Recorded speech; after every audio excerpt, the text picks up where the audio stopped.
नमस्कार मंडळी. आज आपण गणिताचा एक खूप महत्वाचा भाग समजून घेणार आहोत. तो म्हणजे समीकरणं. आणि हो, हे आपण अगदी सोप्या, सरळ भाषेत, सोप्या पायऱ्यांमध्ये शिकणार आहोत.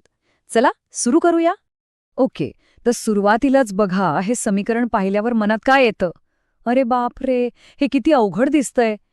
खरंय, असं काहीतरी पाहिलं की थोडं दडपण येतंच. वाटतं की गणित खूपच क्लिष्ट आहे. पण खरं सांगू का, हे दिसतंय तेवढं अजिबात अवघड नाहीये. आज आपलं कामच ते आहे की या मोठ्या दिसणाऱ्या समीकरणाला आपण छोट्या छोट्या सोप्या तुकड्यांमध्ये तोडून समजून घेऊ, म्हणजे त्यामागचं लॉजिक एकदम सहज लक्षात येईल. ठीक आहे, तर मग अगदी मुळापासून सुरुवात करूया. सगळ्यात आधी हे समजून घेऊ की समीकरण म्हणजे नक्की काय असतं आणि त्यातले हे वेगवेगळे भाग काय सांगतात. आता इथे एक खूप इंटरेस्टिंग गोष्ट आहे. पदावली आणि समीकरण यातला फरक समजून घेऊया. बघा, पदावली म्हणजे काय, तर फक्त संख्या आणि चलांचं मिश्रण, जसं की 3x-2. पण ज्या क्षणी याच्यामध्ये बरोबरीचं चिन्ह म्हणजे हे इक्वल्स टूचं चिन्ह येतं ना, तेव्हा ते बनतं समीकरण. हे इक्वल्स टूचं चिन्हच इथला खरा गेम चेंजर आहे. आणि हो, समीकरणात हे जे एक्स, वाय किंवा एम सारखं अक्षर दिसतं ना, त्याला म्हणतात चल.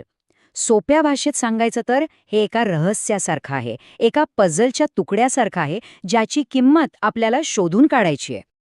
आणि ज्यावेळी आपल्याला या एक्सची किंवा त्या चलाची अशी परफेक्ट किंमत सापडते, जी टाकल्यावर समीकरणाच्या दोन्ही बाजू अगदी तंतोतंत सारख्या होतात, तेव्हा त्याला म्हणतात समीकरणाची उकल. म्हणजे काय, तर आपलं रहस्य उलगडलं, आपलं कोडच सुटलं. बरं, आता येतोय सगळ्यात महत्त्वाचा भाग. कोणताही समीकरण सोडवण्यासाठी लागणारा फक्त एक सुवर्णनियम. हा नियम काय सांगतो? समीकरणाच्या दोन्ही बाजूंवर समान क्रिया केल्यास समीकरणाची उकल बदलत नाही. आता हे थोडं पुस्तकी वाटेल, पण याला एका तराजूच्या काट्यासारखं इमॅजिन करा. तराजूला बॅलन्समध्ये ठेवायचं असेल तर जे वजन एका पारड्यात टाकणार तेच दुसऱ्या पारड्यात पण टाकावं लागेल, बरोबर? समीकरणाचं गणित अगदी तसंच आहे. बॅलन्स सगळ्यात महत्वाचं आहे. आणि हा बॅलन्स सांभाळण्याचे फक्त 4 सोपे मार्ग आहेत. आपण समीकरणाच्या दोन्ही बाजूंमध्ये एकच संख्या मिळवू शकतो, दोन्ही बाजूंमधून एकच संख्या वजा करू शकतो, दोन्ही बाजूंना एकाच संख्येने गुणू शकतो किंवा दोन्ही बाजूंना एकाच शून्य सोडून संख्येने भागू शकतो. फक्त एकच गोष्ट लक्षात ठेवायची, जे काही करायचं ते दोन्ही बाजूंना करायचं, म्हणजे तराजूचा काटा हलणार नाही. चला तर मग, ही थिअरी खूप झाली. आता हे नियम प्रत्यक्ष कसे वापरायचे ते बघूया. आपण एक सोपं समीकरण घेऊन सुरुवात करूया. हे बघा, x-4 = 3. एकदम सोपं आहे. आपलं ध्येय काय आहे, तर या एक्सची किंमत शोधून काढायची आहे. आता एक्सची किंमत काढायची म्हणजे त्याला एकटं करावं लागेल ना, मग त्याच्यासोबत जे -4 आहे त्याला तिथून हटवायला हवं. बरं, -4ला हटवण्यासाठी काय करावं लागेल, तर त्यात +4 मिळवावे लागतील. पण थांबा, आपला गोल्डन रूल आठवतोय ना, जे एका बाजूला करायचं तेच दुसऱ्या बाजूला पण. म्हणून आपण दोन्ही बाजूंमध्ये 4 मिळवणार. आणि हे बघा काय झालं, डाव्या बाजूला -4 आणि +4 कॅन्सल झाले आणि उजव्या बाजूला 3 + 4 झाले 7. झालं, आपल्याला उत्तर मिळालं. x = 7. आता तपासून बघूया. 7 - 4 3च येतात, म्हणजे आपलं उत्तर अगदी बरोबर आहे. वा, छान. आता थोडं लेवल अप करूया. एक मोठं आव्हान घेऊया. हे बघा, इथे दोन्ही बाजूंना कंस आहेत, पण घाबरायचं काहीच कारण नाही. नियम तेच राहणार आहेत.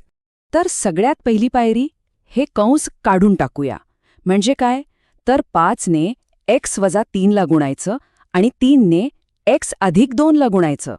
असं केल्यावर आपल्याला मिळतं 5x - 15 = 3x + 6. आता हे थोडं सोपं दिसतंय.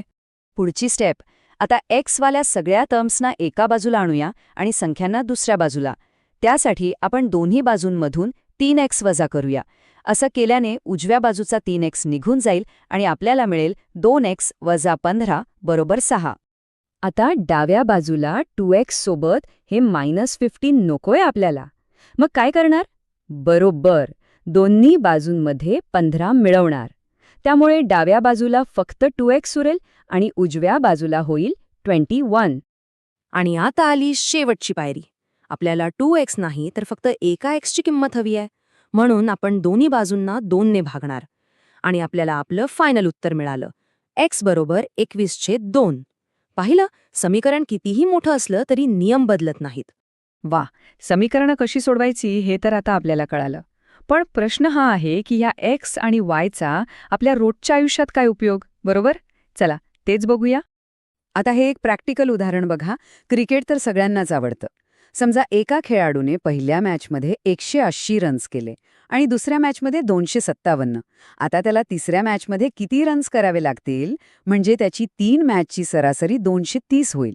हा आहे प्रश्न. चला याला समीकरणाच्या मदतीने सोडवू.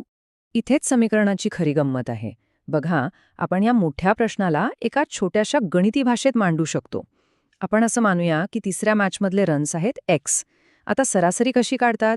तिन्ही मॅचच्या रन्सची बेरीज भागिले 3 आणि ही सरासरी आपल्याला किती हवी आहे? 230. झालं, तयार झालं आपलं समीकरण. आता पुढे काय? सोप्पं आहे. जे नियम आपण शिकलो तेच वापरायचे. आधी दोन्ही बाजूंना 3 ने गुणलं, मग दोन्ही बाजूंमधून 437 वजा केले आणि आपल्याला उत्तर मिळालं. त्या खेळाडूला तिसऱ्या सामन्यात तब्बल 253 धावा कराव्या लागतील. तर एक गोष्ट लक्षात आली का? समीकरणातला हा जो संतुलनाचा किंवा बॅलन्सचा नियम आहे ना, तो फक्त गणितापुरता नाहीये. हा खरं तर विचार करण्याचा एक मार्ग आहे. जिथे कुठे दोन गोष्टी समान ठेवायच्या असतात तिथे हा नियम कामी येतो. जरा विचार करून बघा, आपल्या रोजच्या आयुष्यात असं संतुलन आपण अजून कुठे आणि कसं साधू शकतो?